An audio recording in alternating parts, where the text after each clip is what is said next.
मी स्वामींची कोणती सेवा करू? मला सेवा करायची इच्छा आहे, पण वेळ नाही आहे. जॉब करते किंवा घरात काही काम आहे किंवा शॉप आहे, घरचं आवरायचं आहे, बाहेरही जायचं आहे. तर वेळ कसा काढू? अशा वेळेस कोणती सेवा करू शकते? तर याबद्दलच या व्हिडिओमध्ये माहिती सांगणार आहे. नमस्कार सर्वांना, श्री स्वामी समर्थ. स्वागत आहे तुमचं आपल्या चॅनलमध्ये. तर बघा, प्रत्येकाचं आयुष्य एकदम धकाधकीचं झालेलं आहे. प्रत्येकाला घराबाहेर पडावं लागत आहे, काहीतरी जॉब करावा लागत आहे, स्पर्धा एवढी वाढलेली आहे. तर अशा वेळेस वेळ काढणं हे खूप अवघड होतं. तर अशा वेळेस आपण कोणती सेवा करू शकतो, जी सेवा आपली स्वामींपर्यंत पण पोहोचणार आहे आणि आपल्यालाही ती सेवा सहज करता येईल?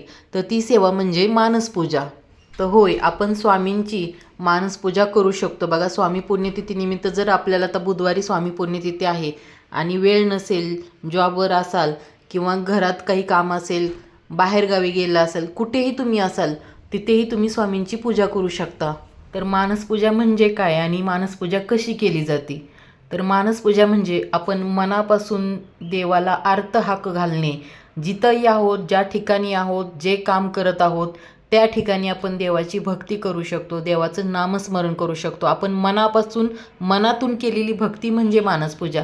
त्या पूजेमध्ये आपल्याला कोणतीही वस्तू लागत नाही, ना फुलं लागतात, ना अगरबत्ती लागते, ना धूप दीप, काहीही लागत नाही आपल्याला. आपण ज्या ठिकाणी आहोत तिथं आपण देवाचं नामस्मरण करणे, मनापासून देवाला आठवणे, देवाला हाक घालणे, याला मानसपूजा म्हटलं जातं. ना आपल्याला यामध्ये देवाला नैवेद्य दाखवायचं, आपण फक्त कल्पना करायची आहे की आपण आता देवाला धूप ओवाळलेला आहे, देवाला नैवेद्य दाखवलेला आहे, देवाची पूजा केलेली आहे, देवाला फूल अर्पण केलेलं आहे.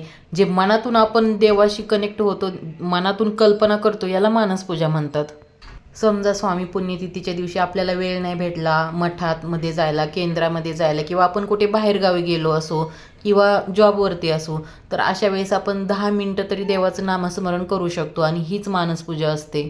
देवाच्या मूर्तीसमोर बसूनच सेवा केल्यानंतर देवाला पोचते असं नाही. तुम्ही कुठे जरी सेवा केली, मूर्तीसमोर न बसता तुम्ही जे काम करत आहात त्या काम करता करता देवाचं नामस्मरण केलं तरी ते पण स्वामींना समजणारच आहे. तुम्हाला जर पारायण करायला शक्य झालं नसेल आणि स्वामी पुण्यतिथीच्या दिवशी पण तुम्हाला वेळ नसेल, कुठे बाहेर काम असेल, तर तुम्ही अशी सेवा करू शकता. ही मानसपूजा तुम्ही आवर्जून करा. आणि तुम्हाला वेळ असेल तर तुम्ही 1 दिवसाचं तरी पारायण आवर्जून करा. स्वामी चरित्र सारामृताचं 1 ते 21 अध्याय तुम्ही पठण करा, किंवा 11 माळी जप करा, किंवा तारक मंत्र 11 वेळेस पठण करा. यातली कोणतीही सेवा तुम्हाला जमली तर तुम्ही त्यातली एक तरी सेवा करू शकता. तर स्वामी पुण्यतिथीनिमित्त गुरुचरित्राचा सप्ताह चालू आहे, गुरुचरित्र पारायण चालू आहे. कोणी घरी किंवा कोणी केंद्रामध्ये करत आहे. पण आपण जर करत नसाल, आपल्याला जर वेळ नसेल, तर स्वामी पुण्यतिथीच्या दिवशी तुम्ही 2 अध्यायाचं पठण जरूर करायचं आहे. गुरुचरित्र ग्रंथातलं एक म्हणजे 14वा अध्याय आणि दुसरा 18वा अध्याय. ह्या 2 अध्यायाचं पठण तुम्ही आवर्जून करा त्या दिवशी. गुरुचरित्र ग्रंथातले हे 2 अध्याय तुम्ही सकाळी लवकर पठण करा, म्हणजे 12च्या अगोदर पठण करा. स्वामींच्या मूर्तीला अभिषेक वगैरे झाल्यानंतर तुम्ही आरती वगैरे करा आणि हे 2 अध्याय पण जरूर पठण करा त्या दिवशी. कारण आपल्याला गुरुचरित्राचं संपूर्ण पारायण करणं शक्य नसेल तर हे 2 अध्याय तर जरूर पठण करावे. तुम्हाला देवघरासमोर बसून जेवढी सेवा करणे शक्य असेल तेवढी तुम्ही आवर्जून करा. पण तुम्हाला जर काही काम असेल तर दिवसभर तुम्ही श्री स्वामी समर्थ, श्री स्वामी समर्थ असा जप करू शकता. मनातल्या मनात स्वामी जप करणं यालाच मानसपूजा म्हणतात. आणि मानसपूजा केल्याने देवाचं आपलं नातं एकदम घट्ट बनत असतं, एक भावनिक बंध निर्माण होतो. जेव्हा स्वामींसोबत आपलं नातं घट्ट होतं ना, तेव्हा बरोबर दुःखाच्या गोष्टीत तर आपण स्वामींना आवाज देतोच, आपण स्वामींशी बोलतोच.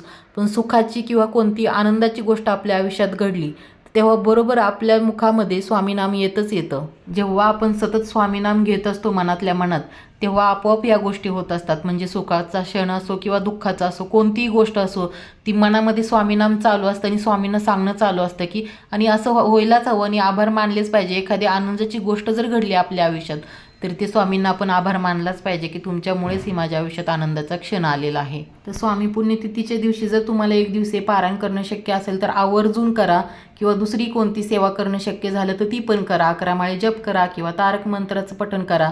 जर कोणती सेवा करणे होत नाहीये, काम आहे असं म्हणत बसू नका. तुम्ही ज्या कामात आहात तिथं तुम्ही स्वामी नामस्मरण करा, कंटिन्यू दिवसभर नामस्मरण करा आणि यातूनच आपल्याला स्वामींची सेवा करता येणार आहे.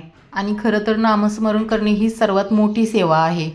तर बघा, अतिशय छोटासा व्हिडिओ होता. व्हिडिओतली माहिती तुम्हाला आवडली तर व्हिडिओला लाईक करा आणि कमेंट करा आणि चॅनलला अजून सबस्क्राईब केलं नसेल तर चॅनलला सबस्क्राईब करा. धन्यवाद.